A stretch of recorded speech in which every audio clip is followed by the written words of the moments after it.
जिक्र हो रहा था। मैं फिर भी ये नहीं कहूंगी कि ये प्रॉपर फैक्चुअल डाटा है। मोटा मोटा अगर आप गूगल करेंगे तो आपको ये 45 लाख की फिगर मिलती है। अभी नई जनगणना या काउंटिंग नहीं है हमारे सामने, तो हम मान सकते हैं कि ठीक है 50-60 लाख भी हो गए होंगे उस हिसाब से भी। तो क्या ये दबाव भी बनाया जाता है? 40,000 रुपए आपको एमसीडी दे रही है, अलग अलग तरह से तैयारियां हो रही हैं, तो सरकारों के सामने भी प्रेशर है क्या, या हर पॉलिटिकल पार्टी के सामने प्रेशर है कोई?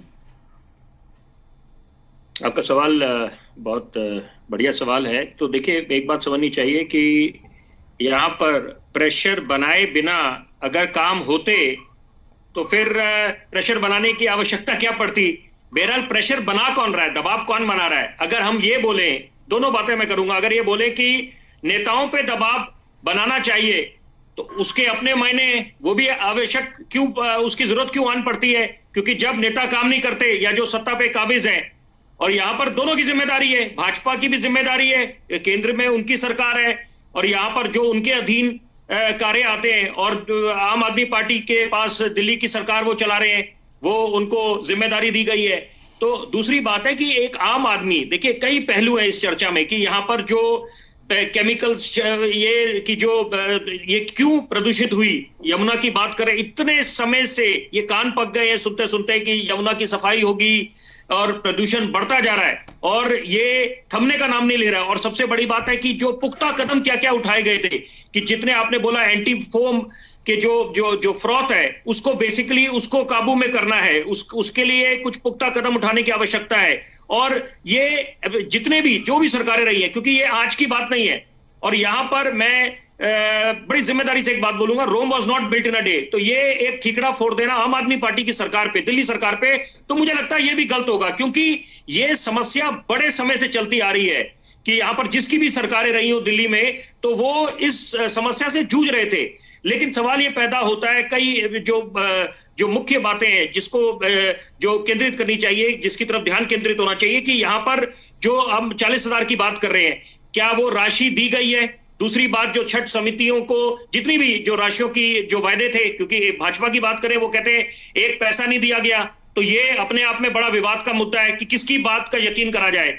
दूसरी बात यह है कि ये किसी को क्या बताने की आवश्यकता है कि इसके क्या मायने हैं, कि आपने ये तो बात बोल दी है कि पहले भाजपा के समय उनके कार्यकाल में जब एमसीडी में वो काबिज थे सत्ता पे भाजपा, तो वहां पर कितने घाट होते थे और अब हमने 1000 घाट कर दिए हैं। तो ये भी सारी बातें, तमाम बातें, वे नेताओं को पूरा हक है वो अपने अपने वायदे, अपने अपने बड़े बड़े जो उन्होंने काम करे वो जनता के समक्ष ले, लेकिन जनता जनार्दन होती है। और खास तौर पे क्योंकि आपने सवाल ये पूछा कि पूर्वांचली जो वोटर है और चुनाव क्योंकि सर पे हैं, क्योंकि 2024 का बड़ा वाला चुनाव है सामने और सब लोग चाहेंगे अपना वोट बैंक को साधें, उनको अपनी तरफ रिझाएं। लेकिन यहां पर एक बात समझनी है कि जो पूर्वांचलियों की बात है वो बहुत बुद्धिजीवी है, बहुत समझदार है। और मैं अब जहां पर भी देखें, और ये देखिए, और अगर वो उनके लिए ये छठ मैया का पर्व है, महापर्व है और इसकी अपनी अहमियत है, तो ये स्वाभाविक है कि इस समय ऐसा माहौल बना हुआ है कि वो लोग ये अपेक्षा करते हैं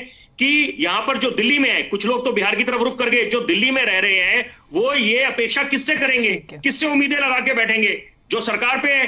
और यहां पर सबकी जिम्मेदारी है। एक तरफ भले ही यहां पर डबल इंजन की सरकार नहीं है दिल्ली में, लेकिन यहां पर सबका दायित्व बनता है। और मैं तारीफ करूंगा कांग्रेस पार्टी की, क्योंकि कांग्रेस पार्टी ने एक बात बोली, क्या गलत बात बोली उन्होंने बोला है, एक आप ऑल पार्टी मीट बुलाइए, एलजी साहब को भी गुहार लगाई है और दिल्ली के मुख्यमंत्री को भी गुहार लगाई है, और साथ साथ एक बात बोली है, एक हाई पावर्ड कमेटी का गठन होना चाहिए जिसमें सुप्रीम कोर्ट के रिटायर्ड जजेस हो और साथ में एनवायरमेंटलिस्ट हो। तो क्या इससे समस्या का समाधान नहीं निकल सकता?